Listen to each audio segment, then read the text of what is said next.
My name is Mary McKay Walton and I'm the principal at Eton Farm Primary School.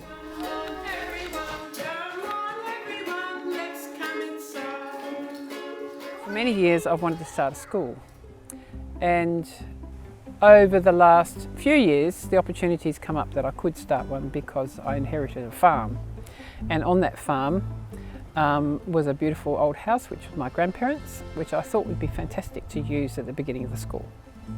So for 2 years we had music and art classes for 2, 3, 4-year-olds, and now we are a registered school for pre-primary to year 6. We're in Serpentine in Western Australia, and we're on a 160-acre farm which my great-grandfather bought in 1908, but also very close by is an old cottage called Turner Cottage, which my great-great-grandparents built in they came out from Perth in 1856.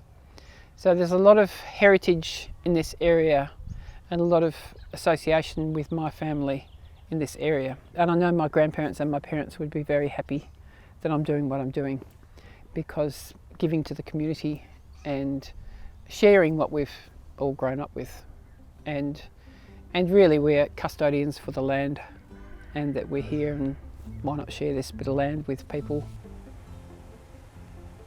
I'm Trish Green, and my role at the school is quite varied. I am the curriculum coordinator, so responsible for making sure we meet the West Australian curriculum and the early years learning framework and the national quality standards. And I'm also the art teacher, and at the moment I'm also teaching 2 days a week as a early childhood primary school teacher across the core subjects as well. We're using some well-established and well-researched programs at Eton Farm. In maths, we utilise a lot of the Dr. Paul Swan theories and activities in maths, which are very much hands-on and engaging resources for children of all ages to learn from. In English, for our phonics space, so in the early years we're using letters and sounds. Supporting that, our writing program is coming again through Dyslexia Spelled, and it's Talk for Writing. Letters and Sounds and Talk for Writing are both really highly regarded programs. They're highly regarded because they are based on evidence, and they're also highly regarded because they achieve excellent results in the classroom. A big part of what DSF does is to recommend both primary school and secondary school instructional approaches and programs, and Letters and Sounds and Talk for Writing are two of the programs that we would very regularly recommend and encourage schools to take up. Letters and Sounds is a program that helps children to become accurate and fluent readers and spellers, and Talk for Writing is a program that focuses very strongly on a child's ability to write well and their ability to understand and enjoy what they're reading.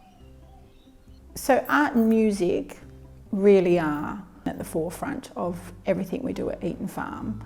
The ability to have a go at other areas of the curriculum through art, through music, is less risk to some children. There's less anxiety because they don't realise always that they're doing such focused, intense learning across the whole curriculum, because in their mind they're having fun, they're doing art, or they're moving and doing music and dance. But the underlying objective of that session could be a pre-literacy session in English. The goal for the school is that those two areas are prominent. And whether a parent thinks, I just don't want to go and do music and art, then they need to come and talk to me, because it's not about whether the child loves music or loves art. It's about using that alongside, well, music for music's sake and art for art's sake, but then the links they have to other learning areas is very strong. And you know, the thing with art also is that, you know, to do gross motor circles and triangles, I mean, this is the precursor to actually then going into fine motor skills. So if it's done in a way that's not thinking, oh, what shape is this, I've got to do that. If you've got these great, nice big movements, then it just prepares their muscles and their muscle memory to then go down and to write something. Similarly, in music, in the ORF approach, there's a lot of language. So we do a lot of speech rhymes and repetition, which is very important in early literacy.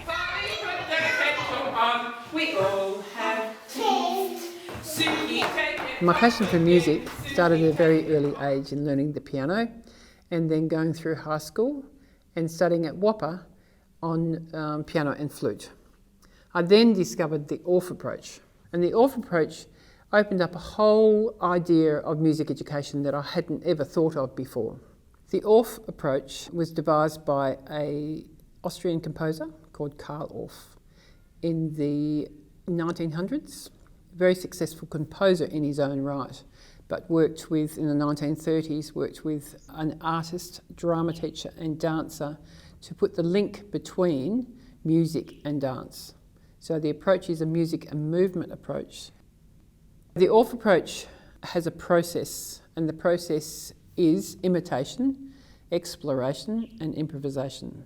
So the imitation phase is, in an example of having a speech rhyme, it would be copied. So it would be like a I say it, you say it, I say it, you say it. So a line at a time, extending it when necessary, but to give a clear example of what you want. So the children just automatically copy you.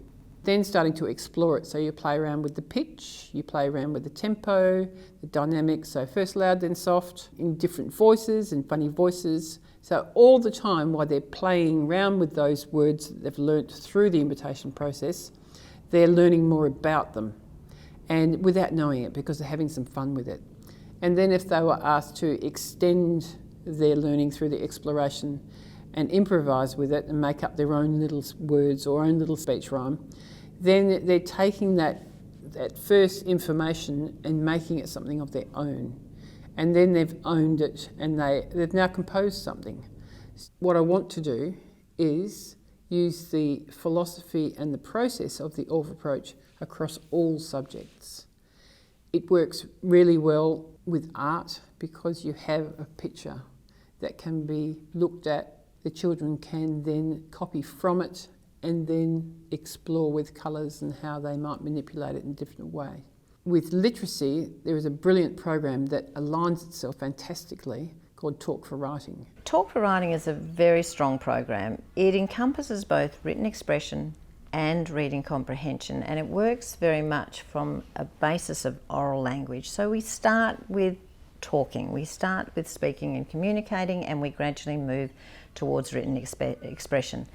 It's very carefully structured, starting with imitation, where we actually take a model text, work very carefully with students so it lays down that strong foundation, through to innovating on that text and exploring possibilities around what could be done, and then moving from there into what's called independent application, where students now have the skills and the knowledge and the foundations and the confidence to actually write a story or a non-fiction piece of their own.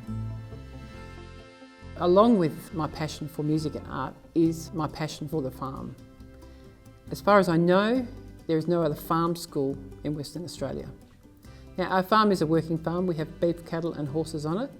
It's not a big farm, but the opportunity for the children to get involved in animal husbandry, with looking after the cows, looking after the horses, tending to the chickens, planting vegetables, learning about the soil, learning about agriculture, and the sciences that go along with that is a fantastic opportunity that no other schools, as far as I know, have the opportunity to do that.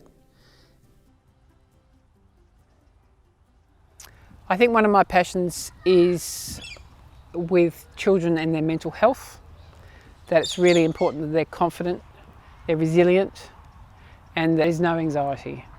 I think sometimes in education teachers belittle children and they make examples, negative examples of children. And all children have got something to offer.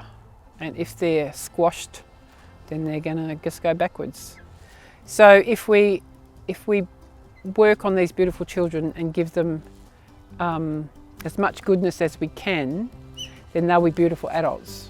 and we can send out these beautiful children, and whatever number we can get here at the school will help them be beautiful adults and beautiful people, and they might influence other children to be beautiful people, and why not, you know. I suppose I feel lucky in the sense I have the opportunity to be able to offer this to children, and I've got some passionate people who want to do it with me.